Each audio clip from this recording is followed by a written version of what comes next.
Hi friends, welcome back to my channel. మనం ఇప్పుడు IPL 2025లో భాగంగా match number 3 CSK versus Mumbai Indians మధ్య జరిగే మ్యాచ్ గురించి మనం ప్రిడిక్షన్ చేయబోతున్నాము. పిచ్ కండిషన్ ఏ విధంగా ఉంది, అక్కడ వెదర్ రిపోర్ట్ ఏ విధంగా ఉంది, ప్లేయింగ్ లెవెన్ ఏ విధంగా ఉండొచ్చు, ఎవరు గెలిచే అవకాశం ఉంది అనేది కూడా అక్కడ ఈ రోజు మ్యాచ్లో ఇంజూరీ ఎవరైనా అనేది కూడా మనం ఈ వీడియోలో తెలుసుకుందాం. ఓకేనా, షార్ట్ వీడియోనే ఉంటుంది, జస్ట్ 3 minutes అంతే. ఓకేనా ఫ్రెండ్స్, మనం ఇంతకుముందు వీడియో చూడండి ఫ్రెండ్స్. ఎవరైనా ఈ వీడియో ఫస్ట్ చూసేటట్లయితే మనం first match RCB versus KKR, second match వచ్చేసి ఇప్పుడు జరుగుతున్నటువంటి ఆర్ఆర్ వర్సెస్ మన ఎస్ఆర్హెచ్ గురించి అనలైజ్ చేయడం జరిగింది. దాదాపు మనం చెప్పింది ఖచ్చితంగా మనం అనలైజ్ చేసింది మ్యాక్సిమం దాదాపు జరుగుతూనే ఉంది.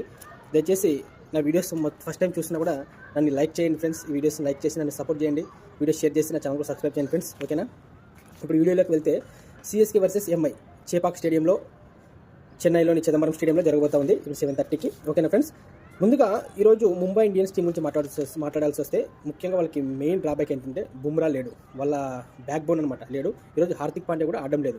అది ముంబై ఇండియన్స్కి చాలా పెద్ద డ్రాబ్యాక్ అది. కాబట్టి సూర్యకుమార్ యాదవ్ కెప్టెన్సీ చేస్తున్నాడు. ఓపెనర్స్ వచ్చేసి Rohit Sharma, Ryan Rickelton, one down Tilak Varma, తర్వాత నమందీర్.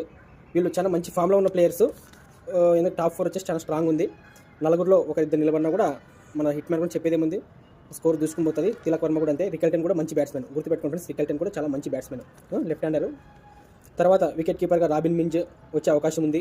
అదేవిధంగా ఫారినర్స్ కోటాలో మిచెల్ శాంట్నర్ మంచి ఆల్రౌండరు, మంచి ఫామ్లో ఉన్నాడు. మన ఛాంపియన్షిప్లో కూడా చూసినాం కాబట్టి మిచెల్ శాంట్నర్ ఇంతకుముందు సిఎస్కే ఆడినాడు, ఈరోజు వాళ్ళకి అగ్నెస్ట్గా ఆడుతున్నాడు ఈ సీజన్ నుంచి మిచెల్ శాంట్నర్. అదేవిధంగా ముజీబుర్ రెహమాన్ కానీ కార్బిన్ బోచ్ కానీ ఇద్దరిలో ఒక ఉండే అవకాశం ఉంది. నేనేమనుకుంటున్నాను అంటే ముజీబుర్ రెహమాన్ ఉంటాడేమో అనుకుంటున్నాను, ఎందుకంటే చెన్నై పిచ్చి స్పిన్నర్లకు సహకరిస్తుంది కాబట్టి.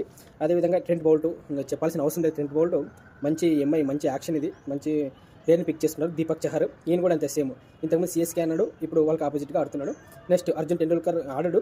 ఎస్ రాజు డౌటే నాకు తెలిసి.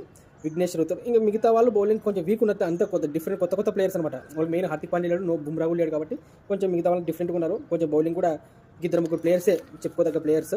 ఇంకా నాకు కాబట్టి ఒక బౌల్ట్, చహర్, ఇంకా శాంట్నర్, మిగతా వాళ్ళు కూడా అంతంత మాత్రమే. విల్ జాక్స్ రీస్టోప్లే ఉన్నారు, వాళ్ళు ఆడిస్తారు లేదనేది డౌటే. అదేవిధంగా మన సిఎస్కే విషయానికి వస్తే మహేంద్ర సింగ్ ధోని నెంబర్ 7. ఇంకా ఆయన కోసమే సిఎస్కేకి చాలా మంది ఫ్యాన్స్ ఉంటారు. ఆర్సీబీకి కోహ్లీ కోసం ఎట్లుంటారు, సిఎస్కే అంటే ధోని చివరి సీజన్ అంటున్నారు కాబట్టి ధోని ఈ సీజన్లో ఎలా ఆడతారనేది కూడా అందరికీ ఆసక్తిగా ఎదురు చూస్తూ ఉన్నారు. ఓపెనర్స్ వచ్చి రుతురాజ్ గైక్వాడ్ కెప్టెన్. అదేవిధంగా ఆయనకి తోడుగా రచిన్ రవీంద్ర ఆర్ డెవన్ కాని వచ్చే అవకాశం ఉంది. ఎక్కువ శాతం రచిన్ రవీంద్ర ఆడొచ్చు అనుకుంటున్నాను. తర్వాత వన్ డౌన్లో రాహుల్ త్రిపాఠి, ఇంతకుముందు ఎస్ఆర్హెచ్ ఆడేవాడు. శివం దుబే మంచి ఆల్రౌండరు. కరణ్, రవీంద్ర జడేజా ఇద్దరు మంచి ఆల్రౌండర్స్. తర్వాత ఎంఎస్ ధోని వస్తాడు. ఎంఎస్ ధోని ఎంత మంచి ఫినిషరో మనం కొత్తగా మాట్లాడుకోవాల్సిన అవసరం లేదు. ఏమంటే ఏజ్ అయింది కాబట్టి ఎలా ఆడతాడన్నది కూడా అభిమానులు ఆసక్తిగా ఎదురు చూస్తున్నారు. తర్వాత రవిచంద్రన్ అశ్విన్ ఎప్పుడు చెప్తా ఉంటాడు, నేను నా సొంత చెన్నై ఆడాలని చెప్పి రిటైర్మెంట్ అయిన తర్వాత చెన్నైకి ఆడుతూ ఉన్నాడు. ఆయన మొత్తానికి ఆయన డ్రీమ్ నెరవేరింది. ఏ విధంగా రాణిస్తాడని కూడా ఆసక్తికరం. చెన్నై పిచ్ పైన కీలకంగా మారే అవకాశం ఉంది రవిచంద్రన్ అశ్విన్. తర్వాత ఖలీల్ అహ్మద్ కానీ ఉండొచ్చు, లేదంటే అంకుష్ కంబోజ్ కానీ ఉండే అవకాశం ఉంది, లేదా శ్రేయస్ గోపాల్ కూడా ఉండే అవకాశం ఉంది, ఎందుకంటే స్పిన్ పిచ్ కాబట్టి. లేదనుకుంటే ఇంకా బ్యాట్స్మెన్లో ఇంకా దీపక్ కూడా కానీ విజయ్ శంకర్ కానీ ఇద్దరు మంచి ప్లేయర్స్, ఇద్దరు ఒకరు ఉండే అవకాశం ఉంది. తర్వాత మతీష్ పచ్చరానా మంచి డెత్ బౌలర్, కన్ఫర్మ్ ప్లేన్ లెవెల్లో ఉంటాడు.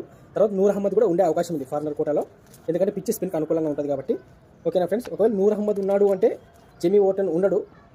ఒకవేళ శ్రేయస్ గోపాల్ ఉన్నాడు అంటే జెమీ ఓటన్ తీసుకునే అవకాశం ఉంటుంది, ఎందుకంటే బ్యాటింగ్ బౌలింగ్ అట్లా సెట్ అవుతుంది కాబట్టి.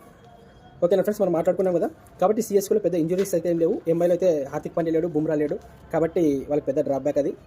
నేను అనుకోవడం అయితే ఇద్దరు బలాబలాలు చూస్తే ఈరోజు సిఎస్కే గెలిచే అవకాశం ఉంది అనుకుంటున్నాను. కన్ఫర్మ్గా కాదు, సిఎస్కే కొంచెం బలంగా ఉంది, ఎందుకంటే ఈ పిచ్ కూడా ఈరోజు వర్షం సూచన అయితే ఏం లేదు, వెదర్ రిపోర్ట్ వచ్చేసి.